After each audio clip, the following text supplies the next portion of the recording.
Hello students, कैसे हैं आप सभी। अल्फा शिक्षण एकेडमी में आपका स्वागत करता हूं।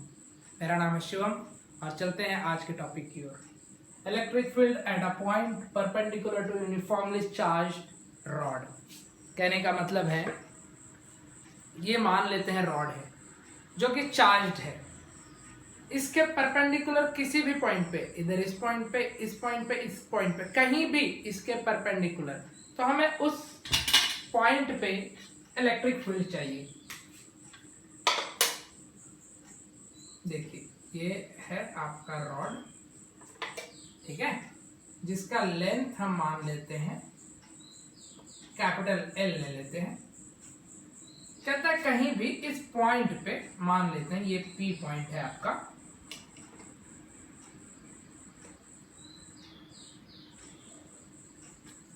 इस पी पॉइंट पे डी डिस्टेंस पे आपको फील्ड निकालना है, जबकि ये जो रॉड है आपका ये फुली चार्ज्ड है and charge on it is capital Q.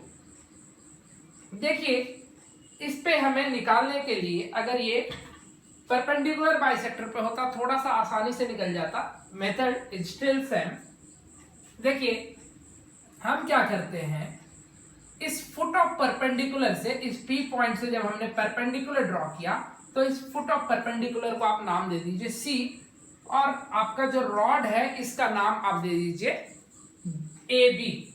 देखिए, हमने एक एलिमेंट यहां पे क्या कर लिया है, कट कर लिया है। एक एलिमेंट लेंथ कंसीडर किया है which is at a distance of x from the foot of perpendicular of this point. मतलब पीसी जो है, फुट ऑफ परपेंडिकुलर आपका सी है, तो यहां से हमने dx x डिस्टेंस पे एक एलिमेंट लेंथ dx कट कर लिया है। देखिए, अब हम क्या करते हैं, इन दो b और p को ज्वाइन करते हैं। देखिए, b और p को चलिए कर दिया ज्वाइन, a और p को ज्वाइन करते हैं।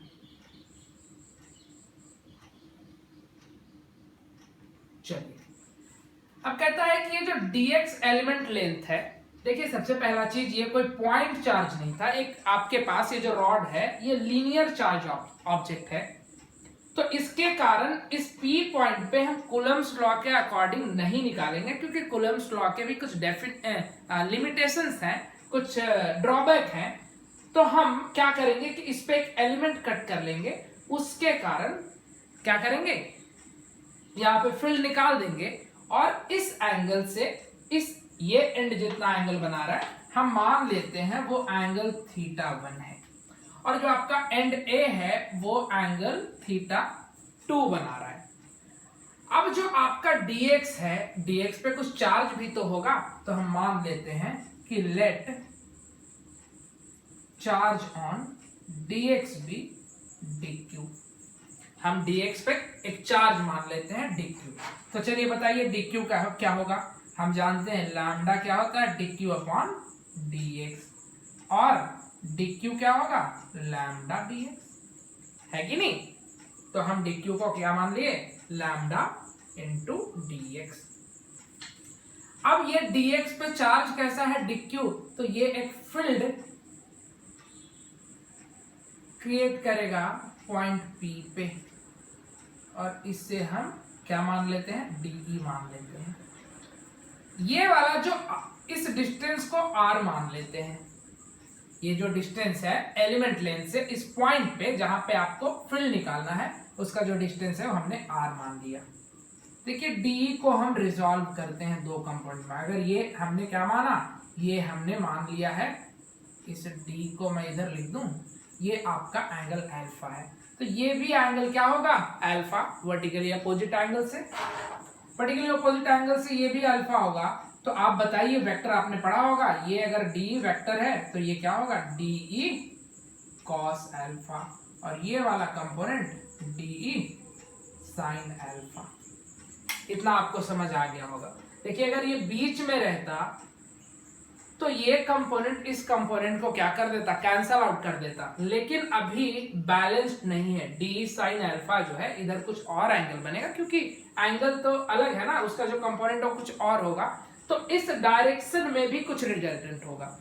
तो हमें एक्स एक्सिस में और वाई एक्सिस में निकालना है और फिर रिजल्टेंट का फॉर्मूला वेक्टर के इससे लगा देना है। तो चलिए हम कुछ कैलकुलेशन कर लें। ये आपका x है और ये d है। इस ट्रायंगल में देखिए, इसे हम क्या मान लें, इसे हम d मान लेते हैं। तो ट्रायंगल PCD में देखिए tan अल्फा जो है वो क्या होगा, tan alpha perpendicular upon base x upon d। तो हम x इज इक्वल टू क्या कहेंगे, d tan अल्फा, और dx अपॉन d अल्फा को क्या लिखेंगे, डिफरेंशिएट कर दीजिए। तो tan का डिफरेंशिएशन sec स्क्वायर अल्फा। तो dx is equal to d sec square alpha d alpha. चलिए यहां तक क्लियर होना चाहिए। तो आपका dx हो गया, और हम निकाल देखते हैं कि इसमें cos अल्फा क्या होगा। तो cos alpha base upon hypotenuse, तो d अपॉन r है कि नहीं। तो r is equal to d upon cos alpha, हम इसे क्या लिख सकते हैं, d सेक अल्फा। तो देखिए r का वैल्यू निकला, मैं इसे ब्लू कलर के जो वैल्यू हमने निकाले हैं उसको मैं ब्लू कलर के पेन से लिख देता हूं। इन वैल्यू को आप ध्यान में रखिएगा। एक तो r हमने निकाला है, और क्या निकाला है, और dx निकाला।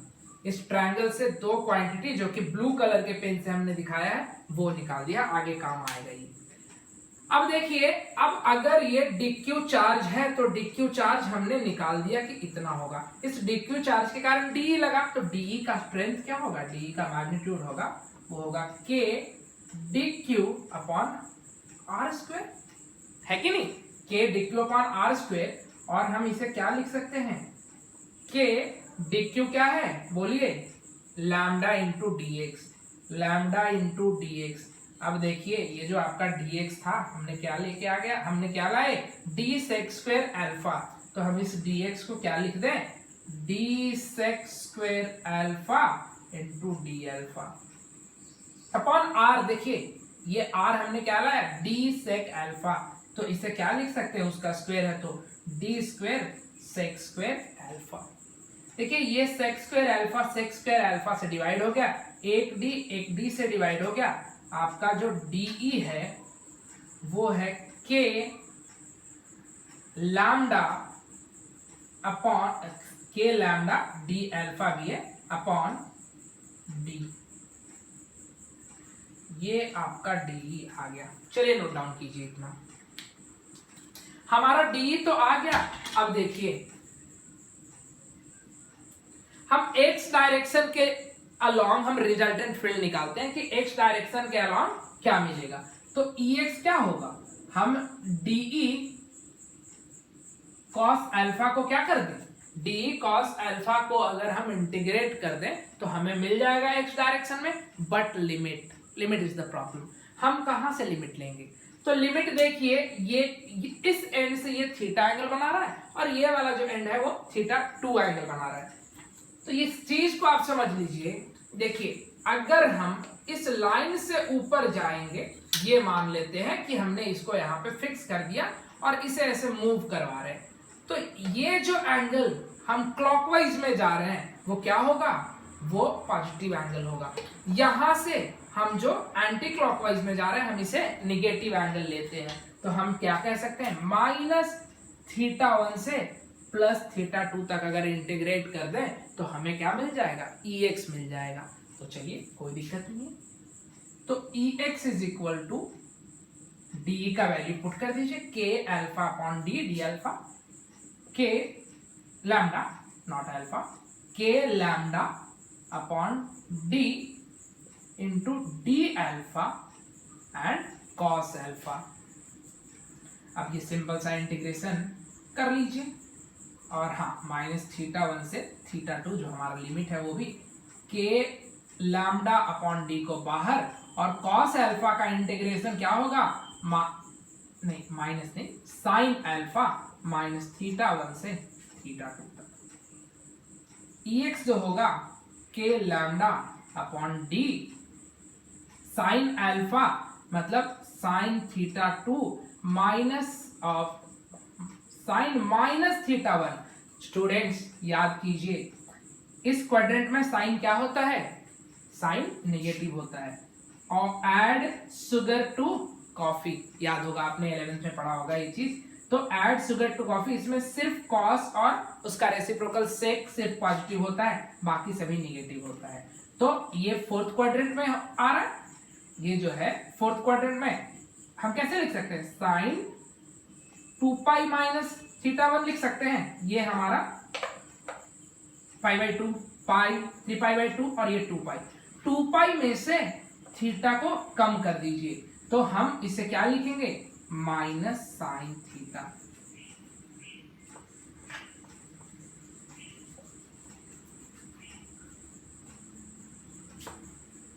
तो EX जो होगा वो होगा के लैम्डा। हाँ, और लैम्डा के बदले में हम कुछ लिखते हैं। लैम्डा क्या होता है बताइए? लैम्डा होता है Q अपॉन L, है कि नहीं? Lambda is the linear charge density, charge per unit length. तो हम K को 1/4πε0 लिख दें, लैम्डा को क्या लिख दें? Q अपॉन L, और D is also there. Sine theta 2 minus of minus sine theta 1 is plus sine theta 1। तो ये आपका आ गया x डायरेक्शन में। x डायरेक्शन में जो नेट फील्ड होगा वो आ गया 1/4πε0 Q upon L into D sign theta 1 plus sine theta 2। हम थीटा 1 को पहले ले लेते हैं। चलिए, तो स्टूडेंट ये जो है फील्ड EX, ये आपका इस डायरेक्शन में फील्ड आया।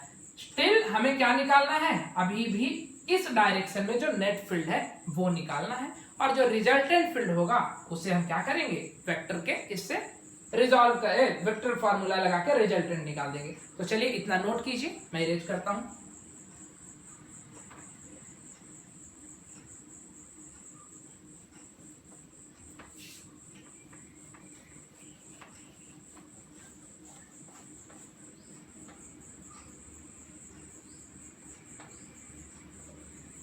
देखिए स्टूडेंट्स, आपका जो नेट फील्ड y डायरेक्शन में है वो किसके वजह से है? y डायरेक्शन में जो नेट फील्ड है वो इस d साइन अल्फा को जब हम इंटीग्रेट करेंगे तो y डायरेक्शन में हमें नेट फील्ड मिल जाएगा। तो हम क्या लिखेंगे? टोटल फील्ड इन y डायरेक्शन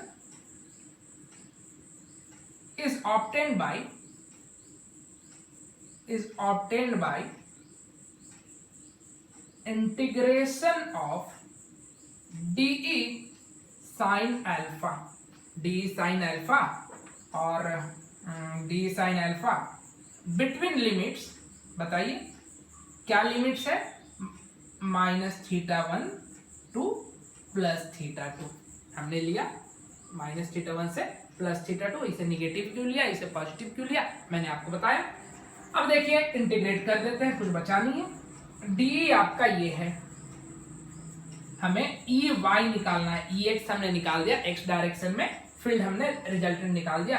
अब y डायरेक्शन में हम नेट फील्ड देखते हैं, तो E is equal to integration of DE sine alpha. This time we will take sine alpha between the limits -θ1 to +θ2। तो देखिए अब कहता है DE का वैल्यू पुट कर दीजिए, -θ1 से θ2 तक के लैम्डा अपॉन डी और डी अल्फा और साइन अल्फा। यही हो गया। देखिए कांस्टेंट क्वांटिटी को बाहर निकाल दीजिए, के लैम्डा अपॉन डी, और साइन का जो इंटीग्रेशन होता है वो होता है माइनस कॉस अल्फा, -θ1 से लेके θ2 तक का। अब देखिए सब कुछ सेम है। के लैम्डा को हमने क्या लिखा? Q अपॉन L, और minus of cos θ2 minus of minus cos theta, नहीं, माइनस ऑफ माइनस क्या होगा प्लस, और कॉस माइनस थीटा 1।